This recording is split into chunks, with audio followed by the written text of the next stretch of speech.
Hello viewers, কেমন আছো সবাই? আজকে আমরা মহাভারত এবং ভাগবত নিয়ে আলোচনা করব।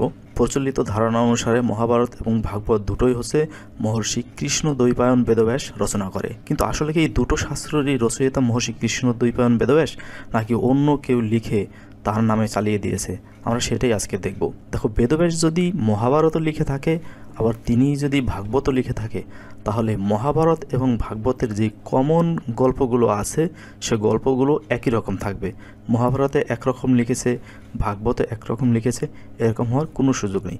তাছাড়া আমরা জানি ভাগবত হচ্ছে বেদব্যাসের পুত্র শুকদেব, তিনি হচ্ছে পরীক্ষিতকে সামনাসামনি বসে ভাগবত কথা শুনিয়েছেন। অর্থাৎ পরীক্ষিত এবং শুকদেবের যেই কথোপকথন, সামনাসামনি বসে যে কথাবার্তা বললেন, পরীক্ষিত প্রশ্ন করেছেন, শুকদেব উত্তর দিচ্ছেন, এইটাকেই মূলত শাস্ত্র আকারে লিপিবদ্ধ করে সেটার নাম দেওয়া হয়েছে ভাগবত। এই তথ্যটা আমরা ভাগবত থেকে জানতে পারি।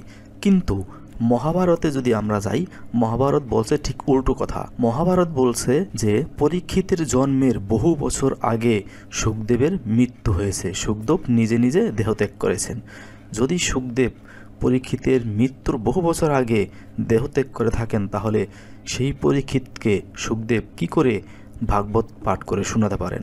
মহাভারত এবং ভাগবত একটার বক্তব্য আর একটা বক্তব্যের সঙ্গে মিলে না, তাহলে এই দুটো শাস্ত্র কি করে একই ব্যক্তির লেখা হয়? চলো আমরা এটা মহাভারত এবং ভাগবত থেকে এটার প্রমাণটা দেখি। আমি যেটা ওপেন করে রেখেছি এটা হচ্ছে মহাভারতের শান্তি পর্ব। এটার অনুবাদ করেছেন হরিদাস সিদ্ধান্ত বাগীশ। আর সঙ্গে আর একটা ওপেন করেছি, সেটা হলো মহাভারতের সারানুবাদ, অনুবাদ করেছেন রাজশেখর বসু। এই দুইটাই হচ্ছে মহাভারত। এটাতে আমরা সংস্কৃত সহ পাবো, কিন্তু রাজশেখর বসুটায় আমরা শুধু গদ্য আকারেই পাবো। আমরা দুইটা থেকেই দেখাবো। একই সঙ্গে আমরা যেটা দেখব সেটা হচ্ছে গীতা প্রেস গোরক্ষপুরের শ্রীমৎ ভাগবত মহাপুরাণ।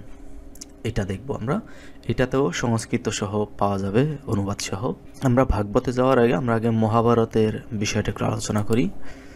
দেখো, এটা হচ্ছে শান্তি পর্ব। শান্তি পর্বে আমরা বেদব্যাসের পুত্র আছে যার নাম হচ্ছে শুকদেব। উনি খুবই বিখ্যাত একজন গোস্বামী। ওনাকে বৈষ্ণবরা, ধর্মগুরুরা খুবই মানেন। এই যে দেখো, এখানে দেখা যাচ্ছে যুধিষ্ঠির বললেন, পিতামহ, ব্যাসের পুত্র ধর্মাত্মা শুক কী প্রকারে জন্মগ্রহণ ও সিদ্ধিলাভ করিলেন তা বলুন। এখন এই ঘটনাটা হচ্ছে পিতামহ ভীষ্ম যখন শরশয্যায় ছিলেন, উনি 55 দিন শরশয্যায় ছিলেন।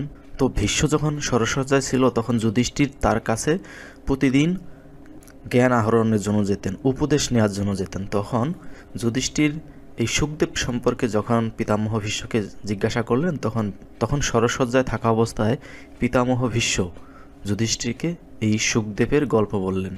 কি বললেন আমরা একটু দেখি। ভীষ্ম বললেন, পুরাকালে মহাদেব ও ভবানী, অর্থাৎ এখানে গৌরীর কথা বা পার্বতীর কথাই বলা হয়েছে, মহাদেব এবং পার্বতী দুইজনের কথা বলছে, তার কাছে শৃঙ্গে বিহার, মানে তারা দুজন হচ্ছে শৃঙ্গে, সুমেরুর শৃঙ্গে বিহার করতেন। বেদব্যাস পুত্র কামনায় সেখানে তপস্যারত হয়ে মহাদেবের আরাধনা করলেন। বেদব্যাস হচ্ছে পুত্র প্রাপ্তির আশায় হচ্ছে মহাদেবের কাছে গিয়ে আরাধনা করলেন। দেখো, বেদব্যাস হচ্ছে একজন ব্রহ্মচারী। উনি হচ্ছে বিবাহ করেননি, হচ্ছেন আজীবন ব্রহ্মচর্য পালন করেছেন। তো ব্রহ্মচারী হয়ে তিনি মহাদেবের কাছে হচ্ছে আরাধনা করছেন পুত্র প্রাপ্তির জন্য। কতটা হাস্যকর এবং অযৌক্তিক বিষয়! যিনি কিনা বিবাহ করেননি, তিনি পুত্র কিভাবে প্রাপ্ত হবেন?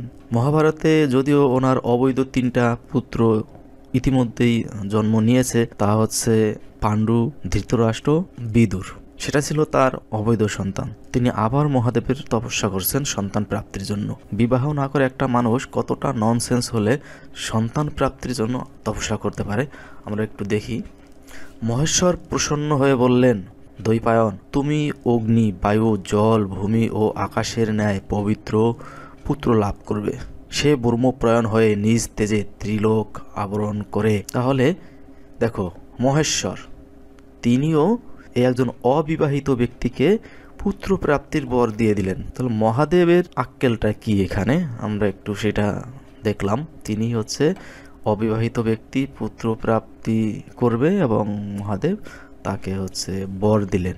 বর লাভ করে ব্যাস অগ্নি উৎপাদনের জন্য দুই খণ্ড অরণি কাষ্ঠ নিয়ে মন্থন করতে লাগলেন। অর্থাৎ অরণি কাষ্ঠ আমি বলতে পারবো না এটা কী কাঠ, এক জাতীয় কাঠ। ওই কাঠ নিয়ে তিনি মন্থন করতে লাগলেন অগ্নি উৎপাদনের জন্য, মানে কাঠে কাঠে ঘর্ষণের ফলে আগুন জ্বালাবেন সেই চেষ্টা করতে লাগলেন। উনি এত কষ্ট না করলেও পারতেন, যেহেতু উনি একজন জ্ঞানবান একজন ব্রাহ্মণ, উনি তো ফু দিলেই অগ্নি জ্বলে ওঠার কথা। উনি এত কষ্ট কেন করলেন আমি বুঝতে পারছি না। সেই সময় ঘৃতাচি অপ্সরাকে দেখে বেশ কামবিষ্ট হলেন, কাম সারছে। ওনার মতো একজন যিনি সমস্ত পুরাণ রচনা করেছেন, ভাগবত রচনা করেছেন, মহাভারত রচনা করেছেন, এমন একজন ব্যক্তি যার রচনার উপরে হিন্দু ধর্ম টিকে আছে, সেই ব্যক্তি সামান্য একজন নারীকে দেখে, একজন অপ্সরাকে দেখে তিনি কামবিষ্ট হয়ে গেলেন।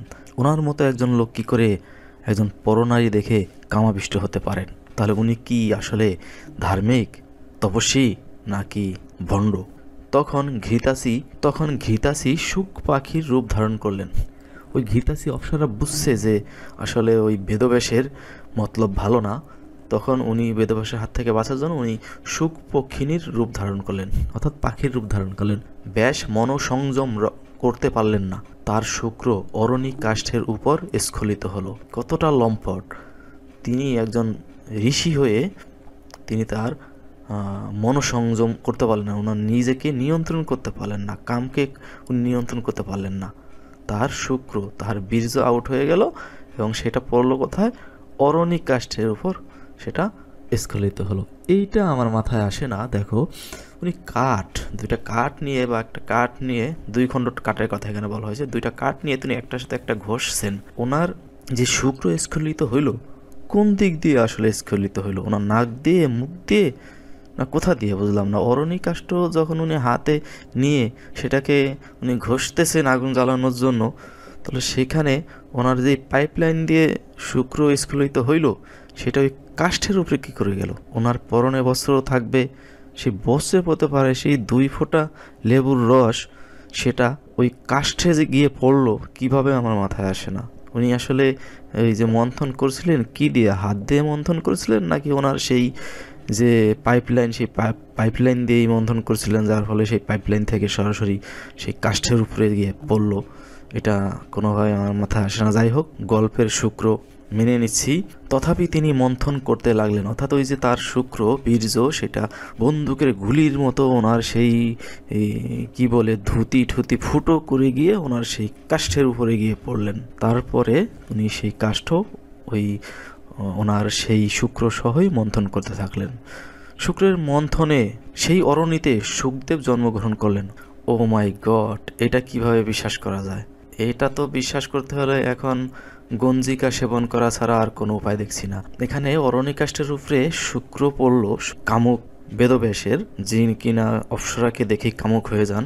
সেই কামুক বেদব্যাসের বীর্য সেই কাষ্ঠের উপরে পড়লো, সেখানে শুকদেবের জন্ম হলো।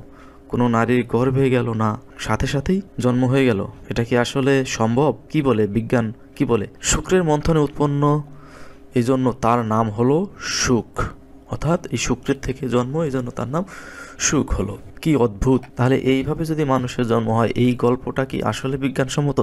আদৌ কি সম্ভব এভাবে 1 ফোঁটা 2 ফোঁটা বীর্য সেটা কোথাও গিয়ে পড়বে, সেখানে হঠাৎ মানুষের বাচ্চা জন্ম নিয়ে যাবে কোনো নারী গর্ভ ছাড়া? কিভাবে সম্ভব? দুঃখের বিষয়, এইটা আমাদের শাস্ত্র, এটা আমাদের ধর্মশাস্ত্র, এটা আমাদের জন্য খুবই লজ্জাজনক বিষয়। দেখো, এখানে আছে দেবর্ষি নারদ শুকদেবকে এই প্রকার উপদেশ দিলেন, অর্থাৎ দেবর্ষি নারদ এখানে অনেক উপদেশ দিছে, এর আগে আমি এগুলো এখন পড়বো না, আমি শুধু মূলটাই দেখাবো।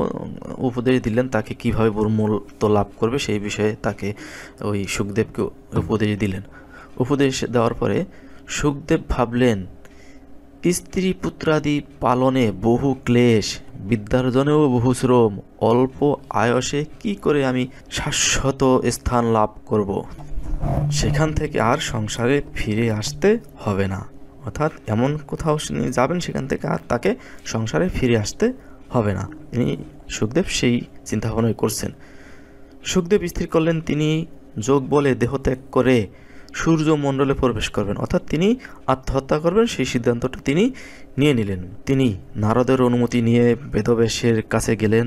ব্যাস বললেন, পুত্র, তুমি কিছুক্ষণ এখানে থাকো, তোমাকে দেখে আমার চক্ষু তৃপ্ত হোক। সুখদেব উদাসীন, স্নেহশূন্য ও সংশয় মুক্ত হয়ে পিতাকে ত্যাগ করে কৈলাস পর্বতের উপরে চলে গেলেন। সেখানে থেকে তিনি যোগাবলম্বন করে আকাশে উঠে সূর্যের অভিমুখে যাত্রা করলেন। বায়ুমণ্ডলের ঊর্ধ্বে গিয়ে ব্রহ্মত্ব লাভ করলেন। বেদব্যাস স্নেহবশত পুত্রের অনুগমন করলেন এবং স্বরদনে উচ্চস্বরে সুখ বলে ডাক দিলেন। সর্বব্যাপী সর্বতোমুখ সুখ স্থাবর জঙ্গম অনুনাদিত করে ভো শব্দ করে উত্তর দিলেন। তথাপি গিরিগহ্বরে প্রভৃতিতে কিছু বললে তার প্রতিধ্বনি শোনা যায়। অর্থাৎ আমরা অনেক জায়গায় প্রতিধ্বনি শুনতে পাই, সেই প্রতিধ্বনিগুলো কি কারণে ফিরে আসে? আমরা যে কোনো একটা ভবনের থাকলে তার একটু দূরে যদি একটা শব্দ আমরা তৈরি করি, কোনো কিছুর সঙ্গে কোনো কিছু একটা আঘাত করে, সেই ভবনের সঙ্গে বাড়ি খেয়ে সেই শব্দটা আবার আমাদের কানে এসে প্রতিধ্বনিত হয়। এইটা কিন্তু এই যে এইটার মূল বিজ্ঞান, মানে বিজ্ঞানীরা যেটা বলে ওটা সম্পূর্ণ ভুল। ওইটার মূল বিজ্ঞানটা কিন্তু এখানে দেওয়া আছে। যে দেখো, এখানে হচ্ছে ওই যে সুখকে যখন তার পিতা পেছন থেকে ডাক দিলেন, সুখদেবকে সুখ বলে ডাক দিলেন, তখন সুখদেব আবার ভো শব্দে তার উত্তর দিলেন। আর সেই ভো শব্দ থেকেই এই প্রতিধ্বনির উৎপত্তি। মানে এইটা হচ্ছে আসলে মূল বিজ্ঞান। আসলে বিজ্ঞান বুঝতে গেলে এই মহাভারত পড়তে হবে। ওই সমস্ত বিজ্ঞানীদের বইটই সব ফেলে দিতে হবে, পুড়িয়ে ফেলতে হবে। এই বিজ্ঞানগুলো আসলে আমাদের পড়া উচিত। পদার্থ বিজ্ঞান আমরা পড়ি, এই পদার্থ বিজ্ঞান আসলে কোনো বিজ্ঞানই না। কারণ ভো শব্দটার এইখানে যেই ব্যাখ্যাটা দেওয়া আছে এইটি আসলে সঠিক। লুচ্ছা বেদব্যাস এই বিজ্ঞানটা আবিষ্কার করলেন। তাহলে বেদব্যাস পুত্র যে মারা গেলেন এই ঘটনাটা কে বললো? মূলত এটা আমাদের মূল পয়েন্ট। সেখানে আমরা দেখি, প্রথমেই আমি বলেছি যুধিষ্ঠির জিজ্ঞাসা করলেন পিতামহ ভীষ্মকে, পিতামহ ভীষ্ম বললেন যুধিষ্ঠিরকে। অর্থাৎ সুখদেব যে মারা গেছে সেই ঘটনাটা পিতামহ ভীষ্ম জীবিত থাকা অবস্থায় যুধিষ্ঠিরকে বলে গেলেন। এর থেকে এটাই প্রমাণ হয় পিতামহ ভীষ্ম পরে মারা গেছেন আর সুখদেব আগে মারা গেছেন। কারণ পিতামহ ভীষ্ম জীবিত থাকতে সুখদেবের মৃত্যু খবর বলে গেছেন। এটা হচ্ছে হরিদাস সিদ্ধান্ত বাগীশের অনুবাদ করা মহাভারত। এটার থেকে আমরা আবার এই এতক্ষণ যেটা গদ্যে পড়লাম এটা আবার একটু শ্লোক সহ আমরা একটু দেখি এটার মধ্যে আছে কিনা, তাহলে আমাদের প্রমাণ হয়ে যাবে এই অনুবাদগুলো সঠিক। এটা দেখো, এটা হচ্ছে শান্তি পর্বের 14 অধ্যায়, চতুর্দশাধিক 30শততম, অর্থাৎ 314 অধ্যায়। 314 অধ্যায়ের 17 থেকে 22 নং শ্লোক এটা তোমরা পাবে। এটা হচ্ছে তোমার এই শান্তি পর্ব লেখা। আপন উদ্যম হইতে অভ্রষ্ট বেদব্যাস পুত্র লাভে নিমিত্ত দেব দেবর্ষি পরিপূর্ণ ও মনোহর সেই স্বর্গীয় বনমধ্যে পরম যোগ অবলম্বন করিয়া অবস্থান করিতে লাগলেন। ভগবান মার্কণ্ড মুনি, এখানে এই যে মার্কণ্ড মুনি এই গল্পটা বললেন, আমার নিকট এই বৃত্তান্ত বলিয়াছিলেন। এই বৃত্তান্তটা বলতেছে হচ্ছে ভীষ্ম যুধিষ্ঠিরকে বলছেন যে মার্কণ্ড মুনি আমাকে এই কাহিনীটা বলেছিলেন, আমার নিকট এই বৃত্তান্ত বলিয়াছিলেন, কারণ তিনি সর্বদা আমার নিকট দেবগণের চরিত্র বলিতেন। বৎস, মহাত্মা কৃষ্ণ দ্বৈপায়ন সেই তপস্যার তেজে প্রজ্বলিত হইয়া সেই জটাগুলি অদ্যপি অগ্নিবর্ণে প্রকাশিত হইয়া থাকে। ভরতনন্দন বেদব্যাসের এইরূপ তপস্যা ও ভক্তিতে মহাদেব প্রসন্নিত হইয়া তাকে বর দেবার জন্য মনে মনে ইচ্ছা করিলেন। তখন ভগবান মহাদেব হাস্যকরতই যেন বেদব্যাসকে বলিলেন, দ্বৈপায়ন, তোমার এইরূপ পুত্র হইবে। অর্থাৎ বেদব্যাসকে পুত্র লাভের বর দিয়ে দিলেন মহাদেব। বিশ্ব বলিলেন, সত্যবতী নন্দন বেদব্যাস মহাদেবের নিকটে এই উত্তম বর লাভ করিয়া অগ্নি উৎপাদন করিবার ইচ্ছায় সংযুক্ত অরণি নামক দুইখানি কাষ্ঠ গ্রহণ করিলেন। ওই যে অরণি কাষ্ঠের উপরে তার শুক্র পড়লো, এই যে কিন্তু সেই অরণি কাষ্ঠের কাহিনীটা, আমি অতটা বিস্তারিত করবো না। বেদব্যাস পরম সুন্দর রূপধারিণী ও অলৌকিক কান্তিমতী ঘিতাচি অপ্সরাকে দর্শন করিলেন। অর্থাৎ ঘিতাচিকে দেখে তার ওই যে শুক্র স্খলিত হইল। এই যে ঘিতাচি তখন বেদব্যাসকে কাম বেগে অস্থির চিত্ত দেখিয়া সুখপক্ষিণী হইয়া তাহার নিকটে আগমন করিল। অর্থাৎ সুখপক্ষিণী হয়ে গেছে বেদব্যাসের হাত থেকে বাঁচার জন্য। এই যে উপরে একটা আছে, কামে মোহিত হইলেন ঘিতাচিকে দেখিয়া। বেদব্যাস তখন অপ্সরা ঘিতাচিকে অন্য রূপে আবৃত দেখিয়া তাহার কাম বেগে আকুল হইয়া পড়িলেন।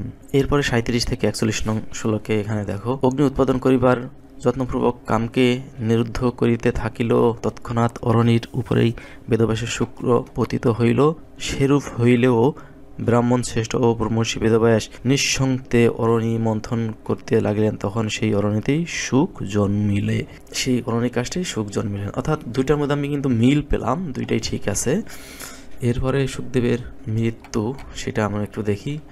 এরপর সুখদেবের যখন জন্ম হলো, এরপর দেবর্ষি নারদ সুখদেবকে অনেক শিক্ষা দিলেন ব্রহ্মতত্ত্ব, সেটা এর আগেও বললাম, এখানেও আছে। দেখো, দেবর্ষি নারদের আশ্রমে উপস্থিত হইয়া তাহাকে প্রদক্ষিণ করিয়া তাহার নিজের যোগের বৃত্তান্ত জানাইলেন। অর্থাৎ দেবর্ষি নারদকে সুখদেব জানাইলেন যে উনি যোগের মাধ্যমে সূর্যমণ্ডলে চলে যাবেন।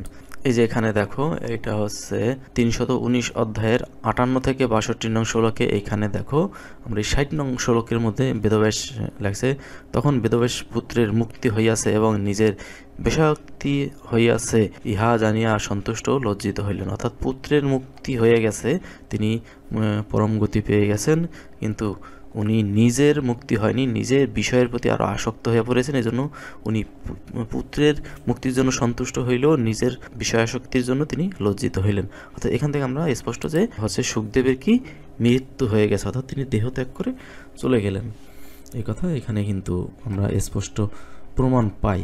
এখানেও দেখো, এখানে কিন্তু মহাদেব বলছে, বেদব্যাস, তুমি পূর্বে আমার নিকটে পৃথিবী, জল, অগ্নি, বায়ু, আকাশের ন্যায় শক্তিশালী একটি পুত্র প্রার্থনা করিয়াছিলে। একথা মহাদেব ওনাকে বলছেন বেদব্যাসকে। বেদব্যাস যখন একটু ওনার পুত্রের জন্য শোক প্রকাশ করতেছিলেন, তখন তোমার সেই পুত্র এখন অজিতেন্দ্রিয়, এমন কি দেবগণেরও দুর্লভ পরমগতি লাভ করিয়াছে, সুতরাং তুমি তাহার জন্য শোক করতেছ কেন? যতকাল পর্বত সমূহ থাকিবে এবং যাবৎকাল সমুদ্র সমূহ বিদ্যমান রহিবে, ততকাল সেই পুত্রের সহিত তোমার অক্ষয় কীর্তি থাকিবে। অর্থাৎ মহাদেবও কিন্তু নিশ্চিত করলেন যে মহাভারতের মধ্যে যে সুখদেবের মুক্তি হয়ে গেছে বা মৃত্যু হয়ে গেছে, সুখদেব আত্মহত্যা করলেন, এই বিষয়টা এখন আমরা মহাভারত থেকে কিন্তু স্পষ্ট, যেহেতু ভীষ্ম জীবিত অবস্থায় শুনছেন, তার মানে সুখদেবের মৃত্যুটা আগে আর ভীষ্মের মৃত্যু পরে। আর ভীষ্ম নিজে তার মৃত্যু দেখেনি, তিনি আবার আরেকজনের কাছে শুনছেন, তার মানে আরও অনেক আগের ঘটনা। এটা বহুত আগেই সুখদেবের মারা গেছে, ভীষ্মের মৃত্যুরও বহুত আগে সুখদেব মারা গেছে। এখন আমরা যে বিষয়টা দেখতে চলেছি সেটা হলো পরীক্ষিতের জন্ম কিভাবে হলো। আমরা দেখি ভীষ্মের মৃত্যু আগে, যে ভীষ্মের স্বর্গারোহণ পর্ব, অনুশাসন পর্বের ভীষ্মের স্বর্গারোহণের এই কাহিনীটা যদি আমরা পড়ি, তাহলে আমরা দেখতে পাবো। দেখো, যুধিষ্ঠির হস্তিনাপুরে এসে পুরবাসী ও জনপদবাসীর যথাচিত সম্মান করে গৃহগমনের অনুমতি নিলেন এবং প্রতি পুত্রহীনা নারীদের প্রচুর অর্থ দিয়ে সান্ত্বনা দিলেন। 50 দিন পরে তিনি স্মরণ করলেন যে ভীষ্মের কাছে তার যাবার সময় উপস্থিত হয়েছে। তখন তিনি অন্ত্যেষ্টি ক্রিয়ার জন্য ঘৃত, মাল্য, ক্ষমবস্ত্র, চন্দনে যেই সমস্ত জিনিস, তিনি বুঝতে পারলেন যে ভীষ্ম যে মৃত্যুবরণ করবে, সরসজ্জার সময় শেষ, তিনি আর মৃত্যুবরণ করবে, এই কারণে সেই মৃত্যুর মুহূর্তে তার কাছে যাওয়ার কথা যুধিষ্ঠিরের স্মরণ হলো। তখন তিনি কুরুক্ষেত্রে ভীষ্মের নিকট উপস্থিত হয়ে দেখলেন বেদব্যাস, নারদ ও অসিত দেবল, অর্থাৎ অনেক ঋষিগণ সেখানে উপস্থিত হলেন। সেটা কিন্তু যুধিষ্ঠির গিয়ে দেখলেন। এই যে এখানে দেখো, আমরা এখানে দেখতে পাই যে শেখণ্ডী তাকে বধ করেননি, তিনি ক্ষত্র ধর্মানুসারে যুদ্ধ করে অর্জুন কর্তৃক নিহত হয়ে বসুলোকে গেছেন। অর্থাৎ ভীষ্মের মৃত্যু হয়ে গেল, সেটা কিন্তু এই যে এখানে উল্লেখ করলেন। ঠিক আছে, এই যে ভীষ্মের স্বর্গারোহণ পর্বে এইটা এই কারণে আমি দেখালাম ভীষ্মের মৃত্যুটা, এই কারণে কারণ ভীষ্মের মৃত্যুর সঙ্গে পরীক্ষিতের জন্মের একটা যোগসূত্র এখানে আমি দেখাবো। এই যে ভীষ্মের মৃত্যুর কাহিনীটা এখানে, এই যে এখানে যে ভীষ্মের মৃত্যুর কাহিনীটা, এই যে তিনি বসুলোক চলে গেলেন, এরপরেই আছে কি অশ্বমেধিক যজ্ঞ। অশ্বমেধিক যজ্ঞ করলেন যুধিষ্ঠির। দেখো, ভীষ্মের উদ্দেশ্যে তর্পণের পর ধৃতরাষ্ট্রকে অগ্রগতি করে যুধিষ্ঠির গঙ্গা তীরে উঠলেন। অর্থাৎ ভীষ্মের মৃত্যুর পর যে তর্পণ করতে হয়, তার জন্য প্রার্থনা করতে হয়, সেটা করলেন। করার পরে গঙ্গা তীরে উঠলেন, অর্থাৎ গঙ্গাতে নেমে, নদীতে নেমে যে তার সেই অস্থি বিসর্জন দেয়, ওই যে কাজগুলো আছে ওগুলো করার পরে তিনি গঙ্গার তীরে উঠলেন, গঙ্গা থেকে তীরে উঠলেন এবং ব্যাকুল হয়ে অশ্রুপূর্ণ নয়নে ভূপতিত হলেন, অর্থাৎ কান্নাকাটিতে ভেঙে পড়লেন যে আমার জন্যই পিতামহ আমার আরও আপনজন তারা মৃত্যুবরণ করেছে। এই যে এখানে লাগছে, এই যে এখানে দেখো, যুধিষ্ঠির নীরব হয়ে আছেন দেখে কৃষ্ণ তাকে বললেন, মহারাজ অত্যন্ত শোক করলে পরলোকগত আত্মীয়গণ সন্তপ্ত হন, অর্থাৎ যে আত্মীয়রা মারা গেছেন তারা কষ্ট পান, সেটা বুঝাইছেন শ্রীকৃষ্ণ যুধিষ্ঠিরকে। আপনি এখন প্রকৃতিস্থ হয়ে বিবিধ যজ্ঞ করুন, দেবগণ ও পিতৃগণকে তৃপ্ত করুন, অন্নাদি দান করে অতিথি ও দরিদ্রগণকে তুষ্ট করুন। তখন যুধিষ্ঠির উত্তর দিলেন, গোবিন্দ, আমার উপর তোমার প্রীতি ও কম্পা আছে তা জানি। তুমি সন্তুষ্ট চিত্তে আমাকে বনগমনের অনুমতি দাও। পিতামহ ভীষ্ম ও পুরুষ শ্রেষ্ঠ কর্ণের মৃত্যুর জন্য আমি কিছুতেই শান্তি পাচ্ছি না। তখন কৃষ্ণ তাকে ওই যে যজ্ঞ করার জন্য বললেন। তখন বেদব্যাস আবার তার সঙ্গে কথা বললেন। বেদব্যাস তাকে বললেন অশ্বমেধ যজ্ঞ করার জন্য। তারপরে যুধিষ্ঠির কি বললেন, আমি বেদব্যাসের কথাগুলো এখানে পড়ছি না। যুধিষ্ঠির বললেন, দ্বিজোত্তম, অশ্বমেধ যজ্ঞ করলে রাজারা নিশ্চয় পাপমুক্ত হয়, কিন্তু আমার এমন বিত্ত নেই যা দান করলে জাতিবোধের প্রায়শ্চিত্ত করিতে পারি। এখন যে অল্প বয়স্ক নির্ধন রাজারা আছেন তাদের কাছেও আমি কিছু চাইতে পারবো না। বেদব্যাস ক্ষণকাল চিন্তা করে বললেন, কুন্তিপুত্র, তোমার শূন্য কোষ আবার পূর্ণ হবে। মরুত্ব রাজা তার যজ্ঞে যে বিপুল ধন ব্রাহ্মণদের উদ্দেশ্যে উৎসর্গ করেছিলেন তা হিমালয়ের পর্বতে রয়েছে, তুমি সেই ধন নিয়ে এসো। যুধিষ্ঠির বললেন, মরুত্ব রাজার যজ্ঞে কি করে ধন সঞ্চিত হয়েছিল, তিনি কোন সময়ে বর্তমান ছিলেন, অর্থাৎ সেই কাহিনীটা জানতে চাইলাম। আমরা এই কাহিনীটা পড়বো না। এই যে দেখো, আমরা চলে এসেছি পরীক্ষিতের জন্মের এখানে। এই পরীক্ষিতের জন্মর কাহিনীর মধ্যে অশ্বমেধ যজ্ঞের কাহিনীটাও আছে। যুধিষ্ঠিরের অশ্বমেধ যজ্ঞের কাল আগত হলে কৃষ্ণ তার প্রতিশ্রুতি স্মরণ করলেন এবং বলরামকে অগ্রবর্তী করে কনিষ্ঠ ভ্রাতা গদ, ভগ্নী সুভদ্রা, পুত্র প্রদ্যুম্ন ও শাম্ব এবং সাত্যকী, কৃতবর্মা প্রভৃতি বীরগণকে সঙ্গে করে হস্তিনাপুরে উপস্থিত হলেন। অর্থাৎ অশ্বমেধ যজ্ঞের নিমন্ত্রণ পেয়েই কিন্তু শ্রীকৃষ্ণ হস্তিনাপুরে এলেন সেই অশ্বমেধ যজ্ঞে যোগদান করার জন্য। যুদ্ধের শেষে তিনি তার দ্বারকায় ফিরে গেলেন। এরপরে অশ্বমেধ যজ্ঞ যখন হবে তখনই তিনি আবার পুনরায় এলেন। তারপরে দেখো, সেই সময়ে পরীক্ষিত নিশ্চেষ্ট সব রূপে প্রসব করলেন। অর্থাৎ এই যে শ্রীকৃষ্ণ যে দ্বারকায় আসলেন, তারপরে কিন্তু এই পরীক্ষিত হয়েছে সব রূপে প্রসূত হলেন। সব মানে হচ্ছে লাশ, অর্থাৎ মৃত অবস্থায় তিনি জন্ম নিলেন পরীক্ষিত। অর্থাৎ আমরা সবাই জানি যে পরীক্ষিত জন্মগ্রহণ করেছেন জীবিত অবস্থাতেই, তিনি গর্ভে মারা গেছিলেন এবং গর্ভেই শ্রীকৃষ্ণ তাকে জীবিত করেছিলেন। কিন্তু এখানে দেখো তার ভিন্ন, জীবিত অবস্থায় নয়, বরং তিনি মৃত অবস্থাতেই জন্মগ্রহণ করেন। মৃত অবস্থায় জন্মগ্রহণের পরে তাকে জীবিত করা হয়। কিন্তু আমরা গল্পে শুনি গর্ভতেই, উত্তরার গর্ভে থাকা অবস্থায় তাকে জীবিত করা হয়। তারপরটা আমি পড়ি। হর্ষধ্বনি উত্থিত হয়েই নিবৃত হলো। অর্থাৎ পরীক্ষিতের জন্ম হয়েছে, এই জন্য সবাই হাসাহাসি করতেছিল। সেই হাসাহাসির ধ্বনি মানে শুরু হতেই আবার থেমে গেল। কৃষ্ণ ব্যথিত হয়ে সাত্যকীর সঙ্গে অন্তঃপুরে গেলেন। অর্থাৎ সেই যেখানে জন্মগ্রহণ করলো সেই উত্তরার কক্ষে গেলেন। কুন্তী, দ্রৌপদী, সুভদ্রা ও অন্যান্য কুরু নারীগণ সরোদনে তাকে বেষ্টন করলেন। তারপরে দেখি, এত পড়ার সময় নেই। কৃষ্ণ বলেন, উত্তরা, আমার কথা মিথ্যা হবে না। দেখো, সকলের সমক্ষে এই বালক পুনর্জীবিত করব। যদি আমি কখনো মিথ্যা না বলে থাকি, যুদ্ধে বিমুখ না হয়ে থাকি, যদি ধর্ম ও ব্রাহ্মণগণ আমার প্রিয় হন, তবে অভিমন্যুর এই পুত্র জীবন লাভ করুক। যদি অর্জুনের সহিত কদাচ আমার বিরোধ না হয়ে থাকে, যদি সত্য এবং ধর্ম নিত্য আমাতে প্রতিষ্ঠিত থাকে, যদি কংস ও কেশিকে আমি ধর্মানুসারে বধ করে থাকি, তবে এই বালক জীবিত হোক। বাসুদেব এই রূপ বললে শিশু ধীরে ধীরে চেতনা পেয়ে স্পন্দিত হতে লাগলো। অর্থাৎ এই যে শ্রীকৃষ্ণ তাকে জীবিত করলেন, এই কথাটা আমি এখানে কেন বললাম, দেখো, যেটা বুঝাইতে চাই মূলত এখানে যে লিঙ্কটা আমি দেখাইতে চাই সেটা এই অশ্বমেধ যজ্ঞটা যে করলেন, অশ্বমেধ যজ্ঞ করলেন ভীষ্মের মৃত্যুর শোক থেকে বাঁচার জন্য বা তার পাপ থেকে বাঁচার জন্য যুধিষ্ঠির। আর সেই যুধিষ্ঠিরের যজ্ঞে আসলেন শ্রীকৃষ্ণ, আসার পরে পরীক্ষিতের জন্ম হলো।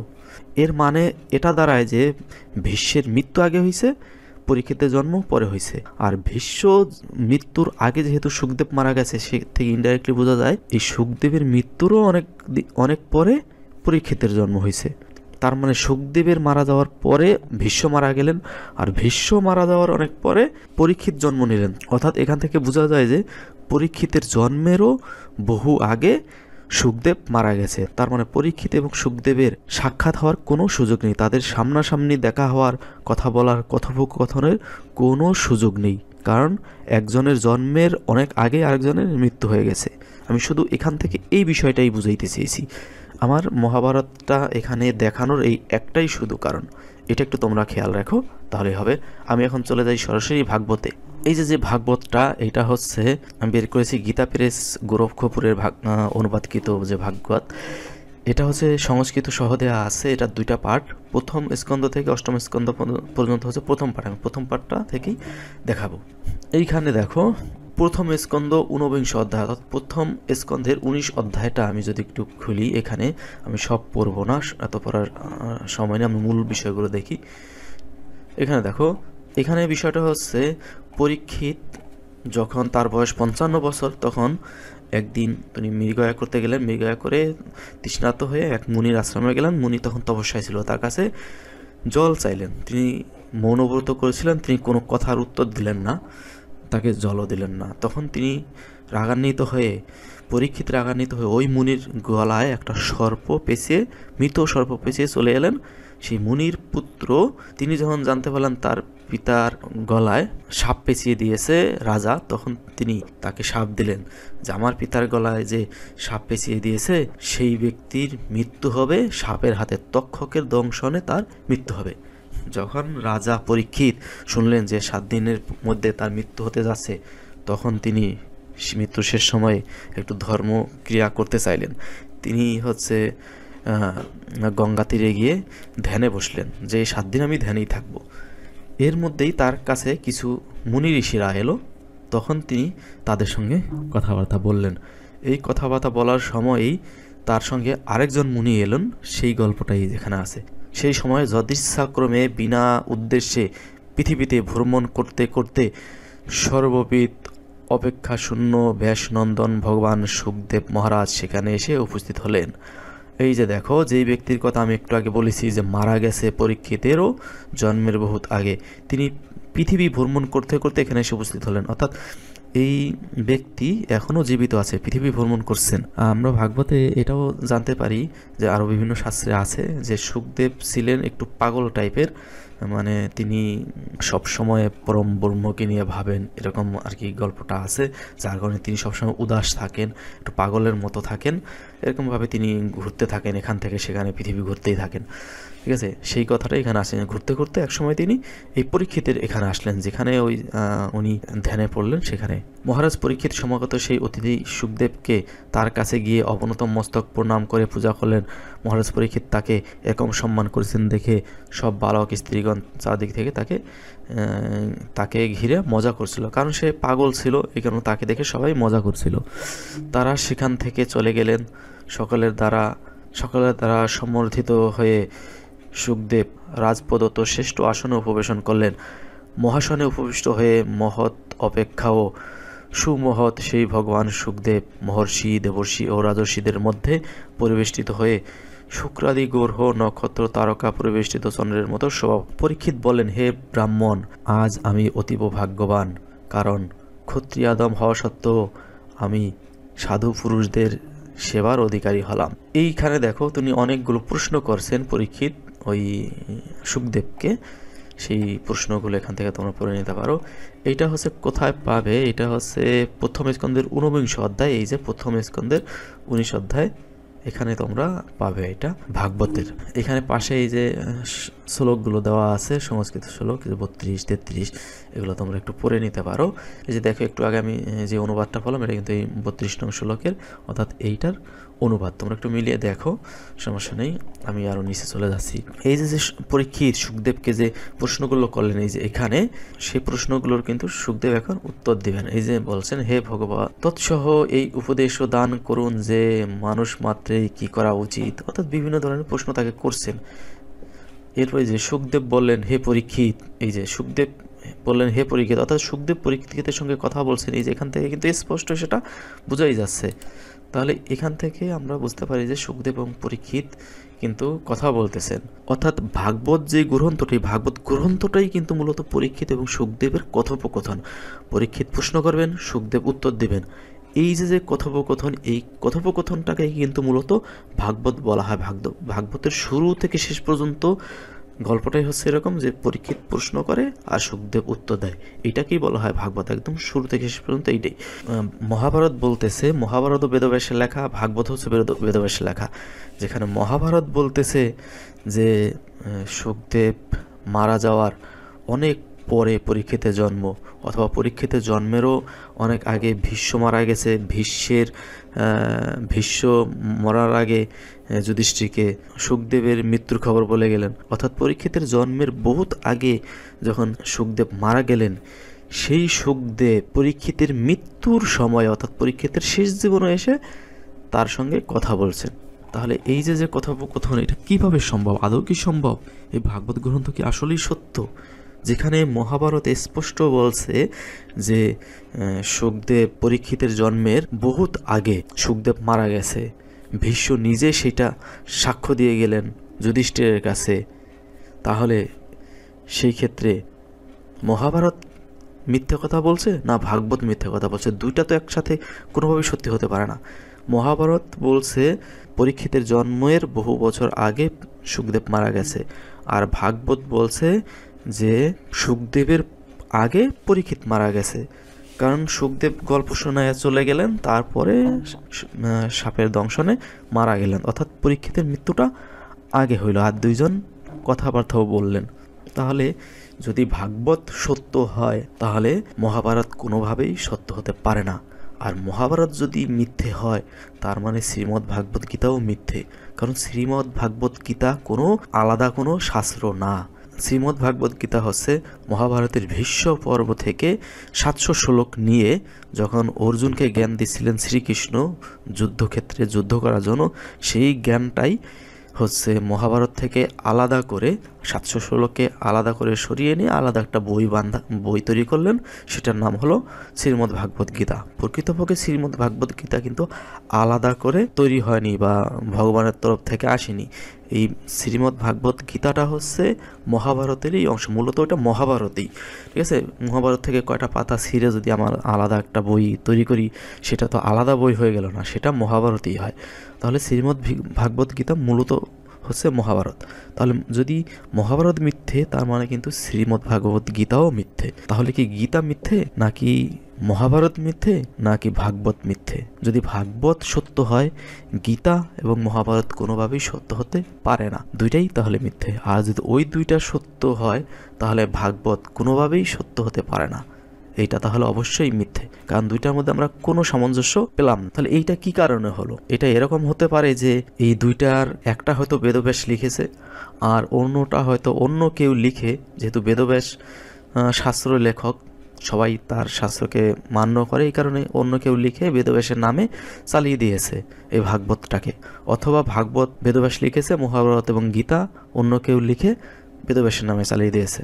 অথবা এমন হতে পারে যে দুইটার কোনোটাই বেদব্যাস লেখেনি, দুইটাই কোনো ব্যক্তি লিখে, কোনো ব্রাহ্মণ লিখে বেদব্যাসের নাম করে চালিয়ে দিয়েছে। কিন্তু দুইটাই যে বেদব্যাস লিখছে এইটা কোনোভাবেই গ্রহণযোগ্য না। যাই হোক, এটা আমার ব্যক্তিগত মতামত, এটা আমি আসলে ওইভাবে ডিক্লারেশন করার কেউ না, এটা আমার কাছে মনে হয়, আমি আমার মতামতটা তোমাদেরকে জানালাম। আমার মতামতটা আসলে কতটা যৌক্তিক বা কতটা ভুল, আর যদি ভুল হয়ে থাকে তাহলে সেই ভুলটা শুধরে দিয়ে অবশ্যই তোমরা কমেন্ট করবে। আশা করি আমি যেটা বোঝাতে চেয়েছি সেটা তোমরা বুঝতে পেরেছো। তোমাদের মতামতটা অবশ্যই জানাবে, কোনটা সত্য সেটাও জানার জন্য আমাকে তোমরা সহযোগিতা করবে। এবং আমি সবসময় এই শাস্ত্রের মধ্য থেকে এরকম তুলনামূলকভাবে উপস্থাপন করব এবং খোঁজার চেষ্টা করব আসলে এই শাস্ত্রগুলো কি আসলেই এই মুনি ঋষিদের লেখা, নাকি ব্রাহ্মণদের ঘরে বসে লেখা, যেটাকে বলে হোমমেড। এটা কি আসলে মানে হোমমেড শাস্ত্র, নাকি ভগবানের তরফ থেকে ঋষিদের মাধ্যমে ধ্যানের মাধ্যমে পাওয়া কোনো জ্ঞান? সেটাকে আমরা এইভাবেই যাচাই চেষ্টা করব। আর এর জন্য অবশ্যই তোমাদের সাপোর্ট লাগবে। অবশ্যই আমার এই পেজটি এবং চ্যানেলটি সাবস্ক্রাইব করে সহযোগিতা করবে। ধন্যবাদ সবাইকে।